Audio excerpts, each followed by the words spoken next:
Okay, perfect. So today I will be talking to a lovely family friend, but also someone I really look up to as an educator, especially when we're answering the question of this class, learning beyond classrooms. If you don't mind, maybe you can introduce yourself. Absolutely. And I wanted to share with the folks who will be listening to the Adventures in Learning podcast that this is a special episode as well, because we're going to turn the tables and allow Skylar Fountain, who is a junior at SUNY New Paltz and somebody I have known since she was 2 years old. She was an original member of the Millbrook Community Preschool at Grace class, and is now going to change the face of education, and she's going to be in charge of this interview today. Um, Yeah, so, Skylar, thank you for this opportunity to try something brand new. I'm excited. Um, to answer your question, my name is Dr. Diane. I'm Dr. Diane Jackson Schnoor, and I have been in education for longer than you've been born. Um, I started out as an elementary teacher, and I went back to school when my children were little ones and got my doctorate at the University of Virginia. When we moved, and I during that time I was specializing in elementary education, children's literature, and just beginning hands-on early childhood. When we moved up to Millbrook, New York, my daughter Ella and your older sister Tessa were both at preschool in Millbrook, and the school closed after 30 something years. And we were trying to figure out what we were going to do for preschool, because where we lived, there was nothing available. We would have been a 20+ minute commute every day to take kids to preschool. And you were getting ready to start your preschool year. Ella and Tessa were both going to be 4. And your mother turns to me and says, "You've got your doctorate, do something with it." And so I give Amy Fountain a lot of credit for giving me the kick to figure this stuff out.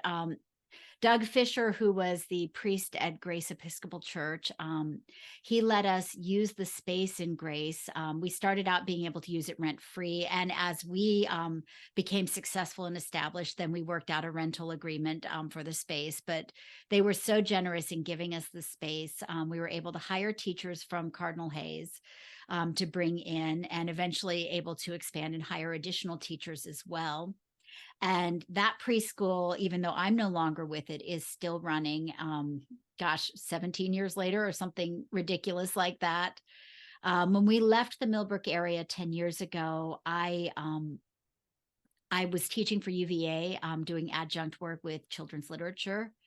And I wound up working in the museum world for a while, looking at education from a hands-on perspective, working with everything from preschool to 8th grade. I was the director of education at the Shenandoah Valley Discovery Museum. And then during COVID, I was in a professional development with Steve Spangler, who you may know as the science guy. And while getting me to dump water on my head, we also established this relationship where we realized we were coming at education from the same perspective, from that hands-on education point of view. And so over the next 6 months, he kind of slowly but surely worked on me to get me to leave my job and take what I know on the road. And so for the last 2 years, I've been traveling the country, soon to be the world, doing Dr. Diane's Adventures in Learning and helping teachers to be able to connect hands-on STEM and STEAM with multicultural children's picture books. So Amazing. that's it in a nutshell. Amazing. Amazing. Yes. So if we just back all the way up, when you were growing up, when you were a teenager, deciding what you wanted to do with your life, made you go into education? So I didn't start out in education. I had always loved reading and wanted to be a journalist and a writer. And so when I went to American University, my major was actually journalism, political science, and theater. Um, Double major in poli-sci and journalism, and then I minored in theater. And it was my senior year. So I was your age exactly. I was just going into senior year, and I was like, wow, I think I really want to be a teacher. And of course, by then it was too late. And my parents were like, not on your life. Yeah. The scholarship would have run out. They're like, go out, work in the real world, figure it out. And so I spent the next few years, I was working with AmeriCorps, the National Service Program. I was part of the original group of young people who lobbied to get that passed. Hmm. And after it was passed, kind of felt like I should be giving back. Yeah. I've been telling everybody else, you should be out doing this. I should be doing it. And so I went back home to North Carolina and actually was on the first team at the governor's office to install AmeriCorps in North Carolina. Oh, And wow. during that time, I met my husband, Barry. And after we were married, we moved to Charlottesville, Virginia. And it was sort of one of those spaces. Again, it was a fresh start. And I had spent 5 years doing this other work. And I thought, why not see if I can get into UVA? Yeah. And the odds were, they only took for the program that I went into a master's in teaching program. And they only took, I think it was like 8 of us into Wow. that program because it was a 2-year master's program for postgraduate people, but they paired it with the undergrad 5-year program. Got And it. so the bulk of the positions went to those who had been there for the 4 years and were doing their 5th year. And they would admit 8 of us every year. And I got waitlisted initially, and I must have written a really persuasive, I live locally, please take me off the wait list letter because they actually did. And I wound up loving that program. It was 2 years at UVA. I really got to immerse myself in hands on education. I learned so much, and all of the stuff I had done previously wound up connecting really well because I understood the policy side of education. So Yeah. now I was learning the nuts and bolts pieces of it. So I kind of came to it in a weird roundabout way. But once I got into UVA, I really have never looked back. Education has been a huge part of what I've done ever since. Right. And from that, did you go straight through with your doctorate or did you take some time and I took some time. I actually taught 3rd and 4th grade. And in a school that was very much like Abbott Elementary. And I learned an awful lot while I was doing that. I wound up, I had Miranda. And during that time, I was working on the reading program. I stayed within the school system, but went to part time work. And yeah. so I helped run their Book Buddies program. And so I got to learn a lot about reading that you don't do as much as a classroom teacher because you're dealing with everybody. Working in the Book Buddies program, I was really focused on how do we partner volunteers and students?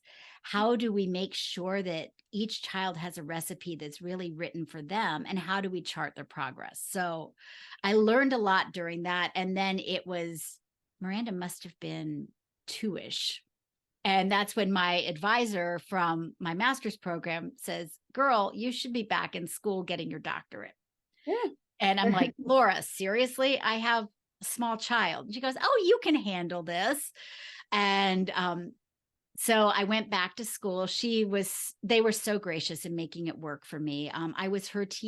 And so much of my degree was paid for by UVA. I did part-time work for them while I was there. I taught adjunct stuff and had my second child in the middle of all of this too. So I owe Barry Schnoor probably still at least 10 loads of laundry. I think I finally have paid down my debt, but like, Yeah.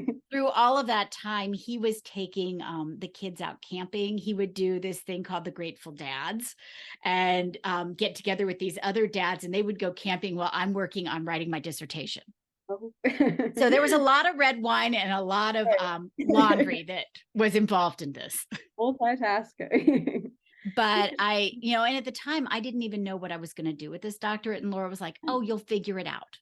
Oh, And, wow. I did adjunct teaching, but the doctorate wound up this whole, being Dr. Diane stems from that. And I couldn't have told you 20 years ago that I would be doing this stuff now. Accurate. Um, in fact, I didn't even call myself Dr. Diane until I went to the Discovery Museum, and Mr. Mark, who was there, was like, you own it, use it. And so when I was doing programs for kids, he would walk in and call me Dr. Diane, and it stuck. And it was about the same time that people were giving Jill Biden grief for using her doctorate. And I realized, you know what? I earned it.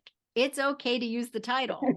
That's And a great. so I've been using it ever since, and it's just kind of become a part of my professional who I am thing now. Definitely. Because I knew you as Miss Diane. You did. That was in the days before I was owning it. Yes, of course. So in those more traditional education K through 12 spaces, did you see a lot of emphasis on the beyond the classroom, or did you try to bring that in any way, or was that something off your radar until Oh, later? I always wanted to go beyond the classroom from the beginning of my teaching. When I had third and fourth grade, part of what we did in Virginia is that was civics.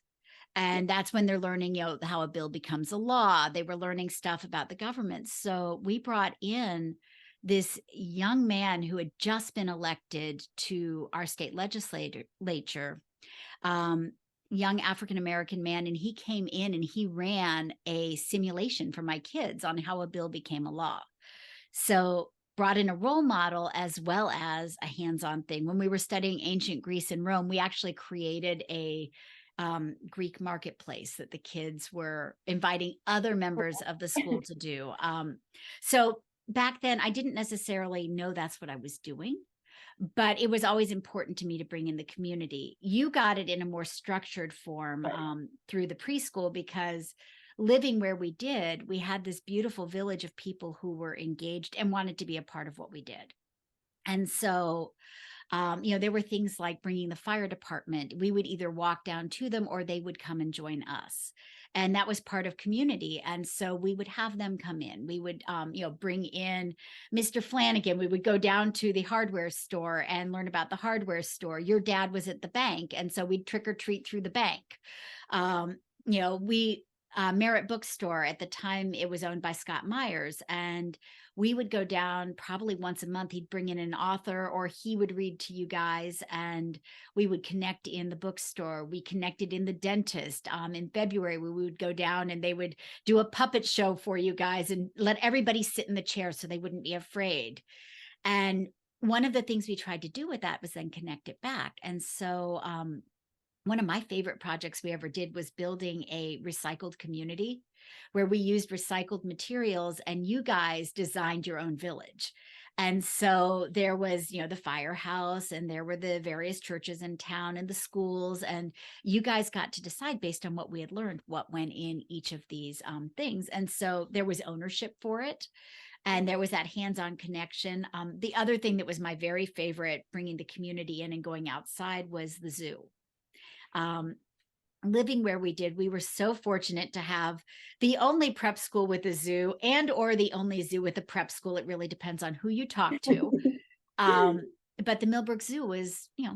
20 minutes away. And Dr. T, Alan Toussaint, was so great about coming in and talking to you guys as a culminating thing, because we would do stuff, you know, I don't know if you remember this, but we would do habitats. And so we read Jan Brett books. We read all these different books. We would paint the windows in inside the preschool, and you guys would put up different animals that would live in the different habitats. And so we were sorting, we were talking about mammals and reptiles and insects. And it sort of was like this 6-month process. It was basically from January through May. We would talk about different habitats, different animals. And so then Dr. T would come in and he would sit on our carpet and he would always bring some animal guests and he would talk to you guys about what it was like to be a zookeeper, what studying animals was about, veterinarians, things like that. You'd get to meet his animal friends. There was always a chinchilla who would take a bath on the carpet and make a huge mess. There was usually a snake, but he would bring in, different interesting things that he thought you all would relate to. And then we finished the year at the zoo. So we would always do our end of year picnic at the zoo. And you guys were so cute because you would be in your little matching t-shirts, and we would do scavenger hunts where you would try to find mammals and reptiles and, insects and snakes and birds and things like that. And then we would meet back and you would get a behind the scenes tour. You'd get to see what a zookeeper actually did. They would let you guys help feed the animals. So for me, that was one of my favorite moments of going beyond. It's funny, that was brought up in class about the Millbrook Zoo, and I was like, "Oh, spent a lot of time there." You We never visited. did. Right, no, that was I remember all those things actually, which is funny how it sticks with you almost 17 years later. That makes me happy that you remember that. Yeah. So when you were, finally had this idea, okay, I guess I'm gonna start this preschool now. What were things that were really important to you, philosophy wise, that you wanted to make sure you did for this preschool? One of the things that was hugely important to me was recognizing that you all, as kids, were capable of so much more than the previous preschool had recognized. Yeah. Um, I wanted you to learn by being hands on. I wanted it to be kid driven. And so, I talk about the themes that we had. Each month it was a theme, but within that, there were so many opportunities, I hope, for you to discover and explore yourselves. And so we would do circle time, and it was important to me that we read, and that we were trying to do multicultural picture books even then, because it's a small community, and I wanted your worlds to be bigger and broader than just where we were at the time. Um, Yeah. I wanted it to be hands on. That was really important to me because I recognize that kids learn in different modes. Not everybody's going to learn the same way. I often say that Ella being born taught me that I didn't know everything I thought I knew. Had I judged everything based on Miranda, I would have been a totally different teacher, because I had this one experience of this one child who, she was incredibly book smart, and she was the kid who learned from books and absorbed everything from books. But Ella was my hands on kid. She needed the physical, tactile experiences. And by having two very different children, it opened my eyes to the idea that I couldn't teach in one specific way. Right. And so it was important to me that the people I brought on also were committed to letting you learn through play, giving you opportunities to build gross motor skills, to honor who you all were as the kids that were coming to us. Other piece that was really important to me was creating a place where parents and families were welcomed and honored, because I wanted it to be the kind of place. Community was in our name. Yeah. I wanted it to be a place where families felt comfortable coming in to read, or, helping to provide the snacks, or for our fundraisers, we did auctions every year to be able to scholarship. I wanted to be able to provide scholarships too, knowing that a good early childhood education should be open to everybody, and money shouldn't be in the way. So, those were things that were super important to me, but the community piece was big. I wanted to take advantage of where we were in the village, and take you all out to explore, bring people in to talk to you, and just to make it the most magical place it could possibly be. Yeah, I love that. And I also really love how you mentioned like that you believe that kids are capable of so much more and are, I think, the most underestimated group of people out there because they know more than you think and they can do more than we often think. So Oh, giving them that hands-on 100%. aspect is so valuable because you can actually see it for yourself. If you don't already believe that they can do it, you can just watch them do it. Well, and one of the things that was a benefit for where we were is I actually, because I had come from UVA, I used PALS testing. And basically, that was just UVA signature testing. And so I would use that for you guys at the beginning of the school year and at the end. And basically, it allowed me to show growth. I was able to see where each kid was. And so I could tell, some of it was drawing, and you would draw your self portrait at the beginning of the year, your self portrait at the end. But there's a lot you learn from that observation, in terms of where your sense of perspective. Are you looking at things top to bottom? Are you starting to add letters? Do you know your name? Are you using uppercase and lowercase? What details are you adding? Like, there's a lot of information you can get from self portraits. But also, we looked at phonemic awareness. We looked at concept of print. And then we added in things that told us what you knew about numeracy and patterns and fine motor and all kinds of stuff. And so when you all went to kindergarten, I literally every year sent something over to Elm Drive that's, and to the other schools, depending on where you guys were going, because you didn't all go to Elm, but I could tell them up front, Skylar knows XYZ. She is capable of this. Please challenge her. I Right. spent years beating my head against the wall because they didn't necessarily hear everything I was saying. But the good news was that because we believed in you and we knew you were capable of so much, your families believed in you and knew you were capable of so much. And I truly do believe that as you all started moving through the public school system as a cluster, it started to shift the way they had to pivot and adapt to work with you all. I 100% believe that. I think just anecdotally, the way that I know people, because not everyone in my graduating class went to preschool with me, but a lot of them did. I would say like 15 or so of them did. And you can tell. And it's funny how it follows you like that, but I think just having such a good start to learning sends you through the rest of your learning with an ease that is just unmatched if you have a good start. Well, And I that's why, agree. yeah. So what, just turning it for a moment, what brought you into education? Like, what is it that has brought you to where you are right now?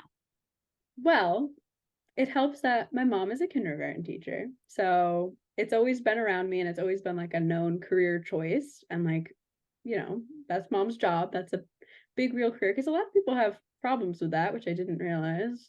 And, undervalue the job of a teacher, but I always thought it was a really important, major job, and it is. And it is. And it is.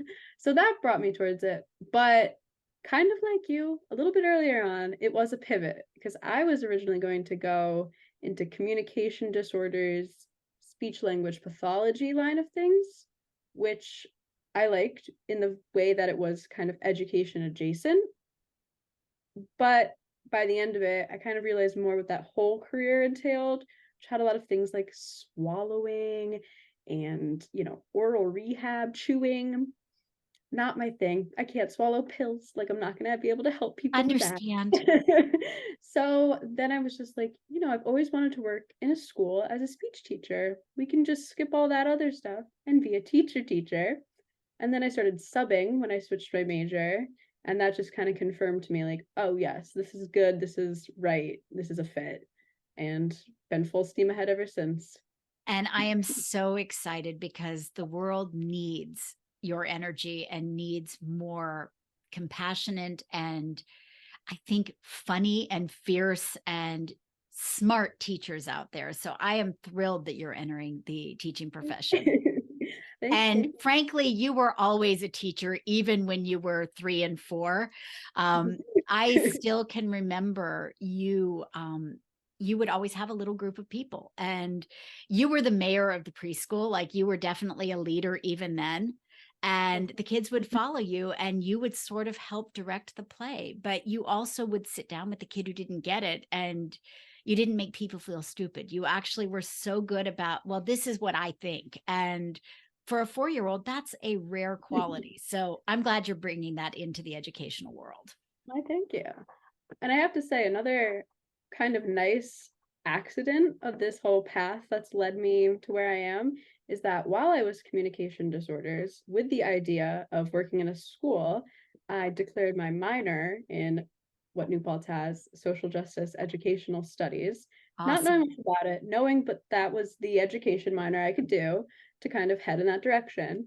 And then I switched my major, but I was like, well, some of these classes seem kind of cool. Maybe I can just go through with this minor, major in education and minor in education. What? But now that I've been in it, I realized how different it is from the regular ed curriculum, but how absolutely important it is. And it's almost upsetting to me that everybody else isn't getting this because I think this is the key to being a good, well-rounded teacher. So I agree. What are some of the things that you're learning in that program, or what are some of the courses? I've taken a lot of different courses. This current semester, I'm in this class, which is learning beyond the classroom. And I kind of walked into it being like, I guess we're going to go on some field trips. And we have, but it's also been a lot about things like community and things like what you can do if you're really confined, but you are ready to think outside the box as a teacher, little things you can change, some activities you can try to do with your students that some will say, oh, that's just an icebreaker, but like can really enrich the class. And the other class I'm in is literacy for diverse learners. And I Ooh, walked in there fully thinking this is a class where you teach people how to read. No, it's all about media literacy and relational literacy and just kind of understanding the world around us and how we all come to understand the world around us. And I'm fascinated, but that class is a lot of information that I had not previously learned before, but is helpful. that sounds extraordinary. And I'm so glad that as you're entering the education profession, you're going with those tools because I think that's something that more and more teachers need. I mean, you're teaching kids who are growing up in a digital age. Yeah. You all are sort of the first group of teachers who grew up in a digital Yeah. age. And it's changing every day. And so the idea of how do you find things that are true, how do you search through the TikToks and all of the rest of it to find the stuff that's actually factual? Um, Right. that's challenging because you're bombarded with information day in and day out. And then also finding things that tell the full story. You've got to understand perspective taking and, your kids. I talk about windows and mirrors, that it's so important to allow kids to see themselves reflected in the things that we're teaching and the books that we're sharing, but also to give them windows into other cultures, other perspectives, other worlds, because that's empathy building and compassion building. And that's not mine, that's Dr. Rudine Sims Bishop, but Yeah. I think that it's such a critical part of what we should be teaching. And that's part of what I bring out on the road when I do professional development with teachers now is the whole notion that in many ways we're living in this golden age of picture books that are truly starting to recognize what hasn't been right in the world and trying to right that wrong. And not just in fictional ones, but nonfiction as well. There's a whole lot of good stuff out there if we're able to do the work to find it and share it. Yeah, and that's absolutely brilliant. And I love the windows and mirrors. That's the key. That's what it's all about is not only throwing information down kids in their brains and being like, you must learn this, but also letting them as their whole self be a part of their education. And what I love about these classes that I'm taking too is, you know, they're well aware of these educational philosophies and they're applying it to us as students now. And you can feel the difference. So you can only expect that children will feel the difference. Absolutely. Oh, I'm so excited that you're doing that. Oh, I'm so excited. All right. So after the preschool, how many years were you there? I was at the preschool for 8 years. 8 years. So a good amount of time. Yeah, 'Cause he went through, my brother, he went I through. did. I had my share of babies and they're all All right. growing up now. When I saw that your brother was driving, I almost fell out of my chair. Yeah. Yeah. No, it's kind of crazy how time goes. But after that, you made a move to Virginia. Back Yes. to Virginia, leaving New York for I us. know. I still miss you all. So, did you have any thoughts? What am I going to do next? What's next for me? Oh, absolutely. And that was sort of part of that first year or so. Again, Dr. Smolkin, who has been a huge light in my life since I was doing my master's work, I was moving back and she goes, "Hey, we're moving into a digital age. How would you like to help me create online courses?" Yeah. So I wound up helping her shape children's literature for libraries and library science, as well as an elementary children's literature course that could be taught online. And within that, we were exploring things like the library as a central makerspace, sort of media, not a media center, but an actual learning commons, a place where you would go to learn and grow and explore. We explored book banning. We've been exploring how do you fight back against it. I mean, all of those things were part of what we were doing. And this was, 10 years ago. Right. Um, so that gave me something to do as I was getting settled in. And, I was actually using my journalism degree. I was doing theater reviews and writing and doing some public relations kind of stuff while the girls were getting settled into their life. And I was sort of trying to figure stuff out. And then a friend I had met through book club passed along the Discovery Museum is hiring an education director. And I'm like, And so I didn't necessarily 100% fit their job description, but I thought I could do this. I'm pretty sure I know the hands-on, I know how to work with the community. Um, this could be fun. And so they made me audition. Like part of the job, I literally had to prepare a lesson and I had to deliver it to the Boys and Girls Club. So not on site at the museum, they had me meet them off site at Boys and Girls Club. And it's Halloween. So you know, as a teacher, how these children are wired, right? Yeah. And so they said they would get me whatever I needed. So I wound up doing something with pumpkins, and it was estimating, it was, pumpkin seeds, it was sensory, it was messy. To this day, I'm still amazed that they hired me because Mr. Mark was not into mess, and certainly not into the mess I created that day. No. But it was but they got a fair sense of who I was. And I was there for 6 years. And it was such a wonderful sort of rounding out of what I did, because through them, I did things like I organized, gosh, at one point, I think we ran 50 plus camps during the summer. We had 2 or 3 going at a time in the morning and in the afternoon for like 10 weeks. And I did not teach all of those, but I was able to go out into the community and bring community members in who did teach those camps. And so because I was able to reach out from beyond my skills, we had people who came in who did fairy tale mashups and Lego camps and flight and aviation. We did art murals and mad science. And there was a magic treehouse camp at one point. And then sort of my signature camps, the things that I did, I looked at older kids because I felt like there was this gap for kids between the ages of like 8 and 12, where there weren't a lot of camps that were geared to them. And so what I wound up doing was looking at the popular books of the time. And so we did a Hogwarts adventure camp. We did a Camp Half-Blood camp. So sort of took those series that these kids were reading and were able to lift them off the page. And within that time, everything always connected to science for me. I loved the hands-on science. We were doing science experiments, like we'd have potions, and I would bring in guest people to do some of this. Like that was my other favorite part about this camp is I brought in community members. And so there was a guy who taught chess, and so he taught wizard chess. And we had the big giant chess pieces, and he would teach them the basics of chess up on the roof. The Shenandoah University physical science department or exercise science department came and did Quidditch on the roof. We had this fenced in roof. And so the kids, we did training and they learned the basics of Quidditch.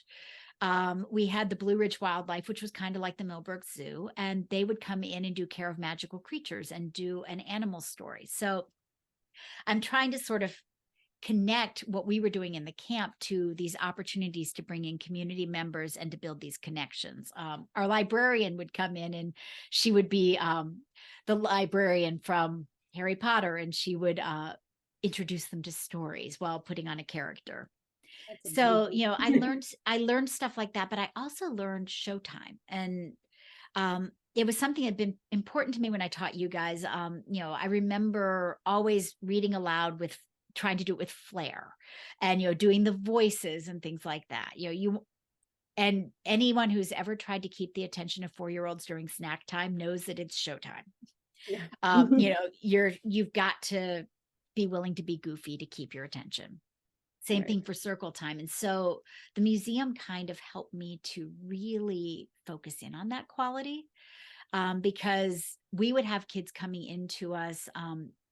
There were days where I might see 5 third-grade classes for an animal adaptations program. So I'm seeing them in groups of 30 minutes and they're just boom, boom, boom, one after the other.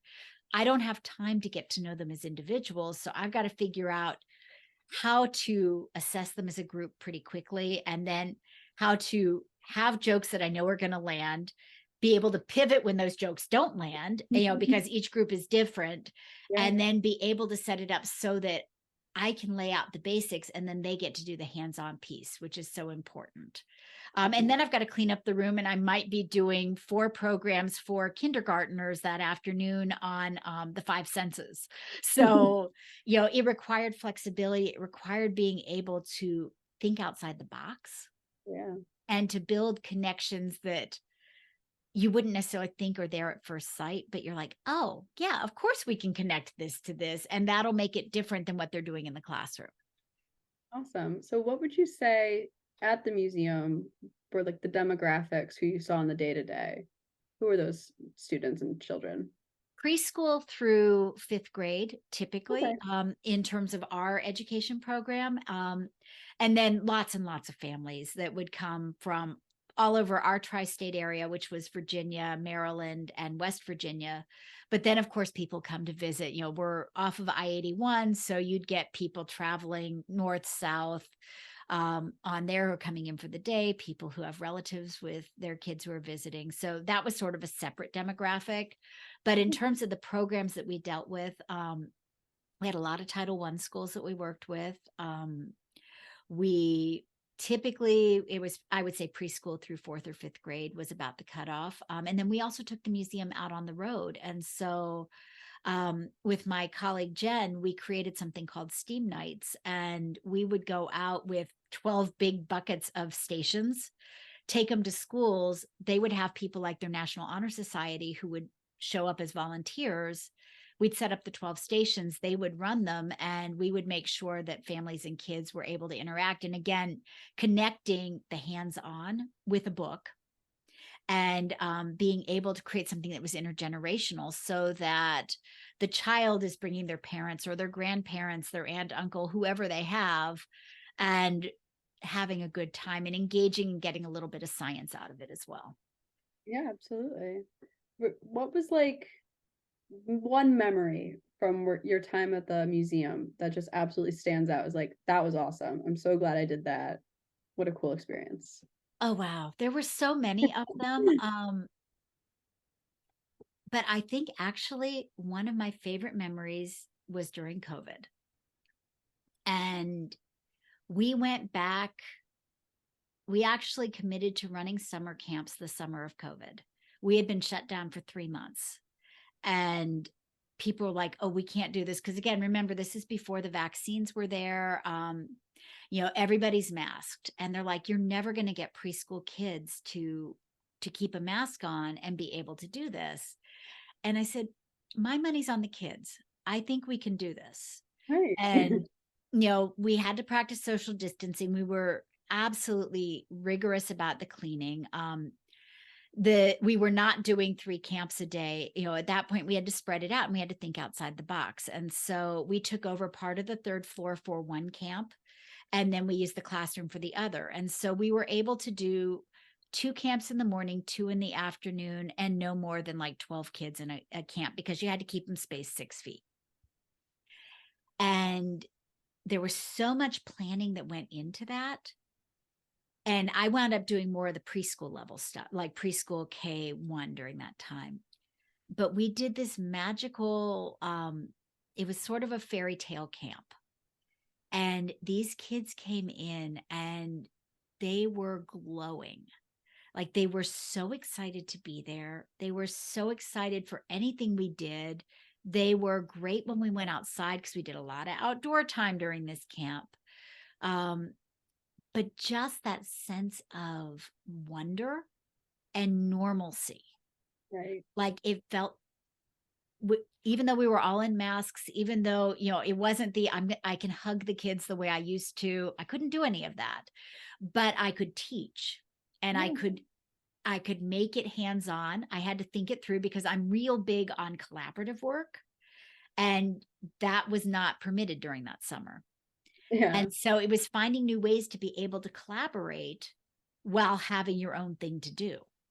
And we figured it out together. And part of the reason we figured it out is I was upfront with the kids. I'm like, listen, we're going to have to do this together. I've never taught this way before. So if it works, I need you to tell me. And if it doesn't work, let's figure out how to make it work. And Yeah. so even a 4-year-old can do that. And that for me was one of the biggest takeaways, was that I felt like during that time when families needed us, we were able to be there for them and do something that made a difference. Oh yeah. And for kids of that age during that time, they miss so much already. So just having even something like camp made probably such a huge difference in their life, in their socialization and their experiences with learning. Yeah. It's And, crazy. the other part, and I think it ties into your class, is thanks to the United Way, we had scholarship funds. And so we were able to bring in kids who wouldn't have had the privilege of being in a camp program like that. And that was huge to me. We also instituted, at least for some of the camps, the option where I would film it. And so if a kid needed to be at home, they could follow along from the house. So we tried a lot of different models, but we were able to try to be inclusive for everybody. And I know, having seen some of the delays as I'm out on the road now, particularly for kids who are that kind of pre-K through first, second grade, I'm grateful that we were able to do even a small part during that time, because I think they probably suffered the most, the kids sort of in that demographic. Yes.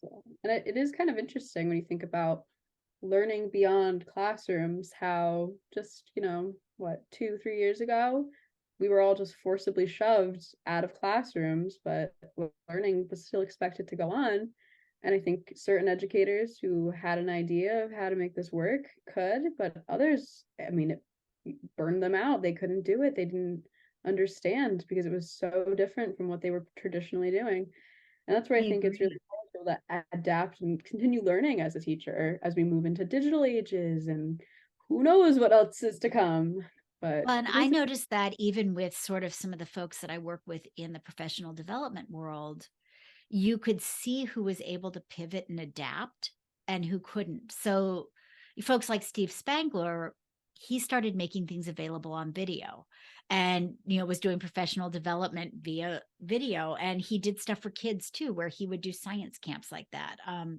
Kessler Science adapted as well, and they were able to pivot and create these station labs that teachers could share with kids at home, and the kids would be able to get hands-on science and still have a deep content. And I think for those who could think outside the box, um, they were able to thrive during that time. And I think those that weren't, they burned out, because we're not going back to the way it was. I don't think we ever will go back to what it was pre-pandemic. And so I think we've got to be able to look at, what do we know that kids need, and how do we help them get the skills to be creative, to be critical thinkers, problem solvers, and collaborative. Because you can teach the facts, you can have kids memorize things, but that's not really what they need in a digital era. They need to be able to problem solve and to be able to face the bigger issues that we have. You all have inherited a world that has a lot of challenges in it. And I want kids who are able to really think, how do we work together to solve problems, rather than how do we continue to be divisive? right. That's critical thinking is key. That's for sure. But yeah, the just how COVID and everything changed how many teachers had to run class or school districts during class. I just don't like the idea of pushing back to normal, because was normal even the best? I don't think so. I think we could do so much more, and I think we should allow, big moments of change to let us learn and do something different now, instead of just, well, this is how it's always been, this is how it'll always be. We should continue bringing in new and different and flexible things that can adapt and continue to change. Well, and I think one of the things that you just hit on is we also need to value and trust our teachers, and look at Yeah. who is doing these creative, innovative things, and how do we lift them up and amplify them so that other people are hearing about it. I've come since I started Dr. Diane's Adventures in Learning. I've been to Germantown a couple of times to do programs with your mom and with the preschool and kindergartens there. And one of the things that I've been really impressed with by them is their ability to think outside of the way we always did things. And so they're doing things like bringing me in to do hands-on learning with the kids, but they're doing it themselves as well. They do just amazing things that are so hands-on and so outside the box. They bring in farmers to talk to the kids. Do they do the butterfly raising they always did, but they connect it to world issues now. Yeah, Um, and I think that those kinds of things are really important. And it no, can happen anywhere on any budget. It's just a matter of getting the time and space to be creative. right. And I think for me, what I've noticed is you have to bring your whole self kind of into spaces because it's so easy to be like, okay, I am just a kindergarten teacher following the scripted curriculum today, where that shouldn't be the case. You are a teacher who was educated and trusted to do so, and you can do it. You don't need a script. You don't need to just be by the book. And most of the learning I think I remember does not take place within that. It takes place in all of the other incredible things you do during school. Oh, you just made me so happy to hear that because I do think that's been one of the negatives that's come in, particularly with COVID, is this tendency to focus on the script and to be delivering everything in a scripted fashion. It kills those moments you're talking about, the moments that are the organic learning, the willingness to stop everything and go with that question. Yeah, um, I often talk about, do you remember Andrew Osborne from when you were going through? He might have been Jamie's era. he's a little younger than I am. But he was the reason I wound up with a smartphone, um, because he would ask all the questions. And they were good questions, but he was smarter than I was. And I recognized this 4-year-old was smarter than me. And the question that broke me was, how many bones are in a giraffe's neck? And it's 7, just in case you need to know that information. It's the exact same number we have. I will never forget that information. But he was so interested in animals and in learning these kinds of things that it shifted the way I taught, because I had my plans and I knew what we were going to do that year, and I threw it out the window. And so that was the year that we really delved into not just the habitats, but, and I think it was Jamie's year, because we focused in then on mammals, and not just what a mammal is, but I mean, these kids could have told you hair and milk and, warm blooded. They could compare and contrast to birds. Like, they knew all of that because we wound up weaving these questions into everything that we did. And so our art reflected the animals, our games reflected the animals. I got all the content in I was going to do anyway. They still learned to read. They still got the numbers. We just wrapped it in a different cloak because that's where they were. And I had to throw out my script to follow where that particular group of kids was going. And I think that knowing yourself and being able to trust yourself to go, okay, I'm an educated teacher, I'm a professional, I value what I have here, and it's a really good help, and I can wrap it into what I'm doing, but I can also set it down and be in the moment with the kids. That's huge. Okay, so your next step after the museum was what? So I have been doing Dr. Diane's Adventures in Learning for 2 years now. And it allows me to get to travel all over the country. I do professional development workshops at conferences and in school districts, where I help teachers learn how to do what I've been doing over my career. So, how do you build these connections? How do we create STEAM experiences and match them up to picture books? How do we build in the literacy to our STEAM learning? So, rather than teaching everything in a silo, how do we build connections and live in those moments you're talking about? So I've gotten to travel. I have an online course, Beyond Ever After, that I did with Steve, that if a teacher's looking for professional development and wants to do it while putting their feet up and drinking coffee or something more adult, they can do that. I'm working with a group called Sanguine Consulting in this next year, where I'm actually going to get to travel the world and do workshops for international schools. Right now, they've got me scheduled to go to Shanghai and Australia.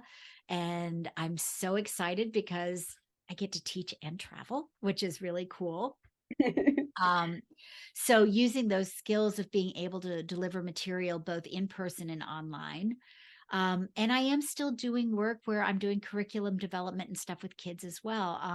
I'm working on a contract with a local school system right now where they're doing STEM-spiration, and it's a STEM immersion. And so they've been focused on flight all semester. And so what they've asked me to do is to come in and help kind of tie it together for their kids in K4. And so I've put together a curriculum that the teachers are going to be able to use during coding week that includes a coding game they get to play where the kids take themselves through the airport from check-in to getting on their flight. So they learn all about aviation careers, and they can either do it as unplugged coding or use BBots or Ozabots, depending on what they have to use.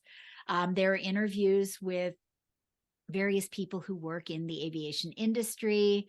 And then we've got a really fun sort of culminating thing where we look at animals who inspire aviation, and it finishes with them creating art. So we add in the art in STEAM as sort of a final thing. And through it all, there are multicultural, diverse role models that I bring into the program as well. So they get a chance to meet people who are doing different tasks and look at some different stories in history as well. So I get to do all kinds of really fun stuff. I don't say no to a lot of things. You know, if it interests me and it's something I feel can be impactful, then I am more than happy to do some work on it. So it's been really Yeah, fun to kind of get to pick and choose and travel. I get to see the world. And then through my social media, I get to also educate and build connections as well. So when I went to Antarctica, I did a whole series of reels for teachers, families, and kids that took you on the trip with me, and also connected it to picture books that are already out there. So it's been a really fun 2 years, and I can't wait to see where it goes next. yeah. Do you have any just big dreams or future plans that you'd really like to see happen through Dr. Diane's adventures in learning? There are a couple of things I really want to do. One, I am dying to travel to Africa. I want to actually be able to. There's a group called Wild Tomorrow where you can go and volunteer. And I really want to work with them and learn more about the animals, and then come back and include it in the programming I do, but also write about it. Sort of my goals in the next few years is I'm hoping to actually be published in the nonfiction picture book world. So working on that. And then I'm collaborating with somebody out in Texas, a friend of mine, trying to take the things that we do in terms of inquiry-based learning, hands-on STEAM and multicultural picture books, and turn that into a book that teachers will be able to access, that will help them to be able to go, oh, these are things I can apply in my own classroom. So continuing to do what I do to grow the business, but also to get more into writing and sharing. So leaving things for the next generation of teachers. Definitely. That's super exciting. And I'm sure you'll do it all and more. So, are there any other educators? I know you've mentioned Steve Spangler a few times. Any other educators that you just are inspired by and look to as you go through this? Absolutely. That for me has been one of the big joys of getting to travel the country, is getting to meet teachers who are doing the work and bringing their A game every single day. And we don't all want to bring our A game every single day. There are days that we just don't have it in us, but the idea that you're going in and you're bringing your whole self every day is huge to me. Your mom is obviously one of those teachers that has inspired me. My friend Lynn in Florida has been another one. But I've met a woman named Amari Shields, who is an incredible science teacher in Texas. Um, I'm really intrigued and inspired by what the folks at Fueling Brains are doing, because they're focused in on early childhood and closing that gap in terms of equity and diversity, um, being able to help kids really build executive function. So they're focused on cognitive flexibility, working memory, just an inhibitory control, but doing it through hands-on learning. And it's brain-based, and I think it's really interesting and cool. And I'm impressed with what they've done so far. Um, but I'm also impressed by folks I meet. Just recently I met a bunch of folks from the North Carolina State Parks, and they're providing free educational programs for schools across North Carolina, and it's hands-on stuff that's nature-based. So I think everywhere I go, I meet somebody who inspires me. And I'm grateful for that, because I think that there are so many stories that aren't being told that should be told. And Yeah. so the more we can amplify those stories, I think the more that we start realizing that what we do for a living matters, and that we as teachers, there are more good things than what we see in the media. The Yeah, media these days focuses on the negative, and I really do think there are far more positive stories that outweigh those. We just have to start telling them. I agree. And I also liked what you said about, employees of state parks or here or there. You can really find experiences in education everywhere and everything in your local community or a little bit broader.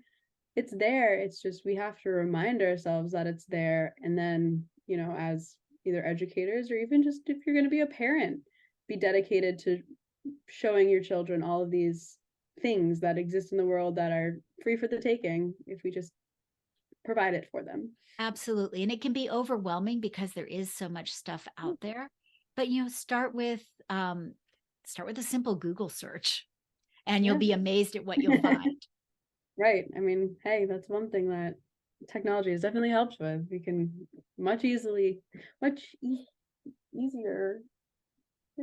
to connect with new new learning opportunities. Okay. Absolutely. So do you have any just hopes generally for the future? I'm gonna go turn whatever that is off while you talk. Sure. I would say that probably my biggest hope is thinking about teachers being respected and encouraged and supported, so that the world sees you all as the professionals you are, that you're given more creative freedom. Talking to you gives me lots of hope, because I'm realizing there are really wonderful teachers entering the field. We hear a lot about the burnout, but it's so hopeful to see what is coming into education. And I have confidence in you all. I have a lot of confidence in Gen Z as the mom of Gen Z kids. Um, and having been the teacher to so many of you, I see the hope that you all bring to the future. And I see it in that you're not just hopeful, you all roll up your sleeves and you get stuff done. And for me, that is truly hopeful, because I think that we underestimate you. It's been since preschool. We underestimate you, and we don't recognize what power you all bring to the table. And the thing is, the world doesn't know what's about to hit them. And that gives me so much hope, because I'm your biggest fan. I love that. Yeah. Okay. So where can people find you and all of the amazing things that you have done and continue to do? So you can check me out on social media at Dr. Diane Adventures. You'll find me on Instagram and Facebook and TikTok that way. On LinkedIn, look for Diane Jackson Schnoor. And the website is drdianeadventures.com, and it has links to everything else. So you can find me in any of those places. Also on YouTube, I tend to do my podcasts and read alouds and some of my programming there as well. Yes, I love it. Anything else you have for me? So, Skylar, I'm going to actually flip the question to you, because I think it's a really good one. As you're getting ready to graduate in the next year, what are some of your hopes or your ambitions for the future? Wow. Well, I am very hopeful that again I can walk into a traditional, K through 6, I guess, classroom is where my degree will take me, but not forget about all of this other enriching, what we might throw to the side a little bit in education, which I don't want to do. I want to bring it right to the front of what I'm trying to do. And, my mom teaches kindergarten, and I think right now that I would focus on the higher grades of elementary school, but I don't want to neglect what they do in preschool and kindergarten that is so enriching and hands-on and experiential that I think just gets forgotten after like third grade for some reason. And it shouldn't. Like you were saying with your camps, how those age groups kind of just get neglected and fall through. I don't want that. I want to be able to bring all of the fun and hands-on and age appropriate in for them and figure out what they like and what they're doing, because at that age that's when they can read now. They're going to be on social media now. They are really experiencing the world in a way that little kids can't yet because they can't read. Once they can read, everything's open to them. So that's my goal. And I also am very interested right now in just curriculum and how that comes to be and who gets to decide what's mentioned. We talked a lot about how you're trying to bring in a lot of multicultural and tie things thematically with what kids are really interested in that you're experiencing. And I think it's important that we question what is the truth or history or what's taught, because as you come to know now as an adult, what I was taught wasn't really the case. Very simplified, very So many iffy. stories that weren't told that we Yeah. should have learned about. That's big for me, is to look into that within a classroom, but also, who knows where else in another degree in another, academic research setting, something like that. Well, that Very is open. so exciting. And when you do have your own classroom, reach out because I've got lots of resources I want to share with you. 100%. My first phone call. Yay, I'm so excited. Skylar, this has been such a delight for me. It's so much fun to see where you're going. As I said earlier, you were always one of the most fun and fiercest preschoolers, and I love seeing the amazing young woman you've become. Why, thank you. And I love being able to get to know you more as an adult rather than a child and my preschool teacher. Exactly. Well, So thank you, fun. Skylar. This has been an amazing conversation. Thank you. All right. Have a good day. You too.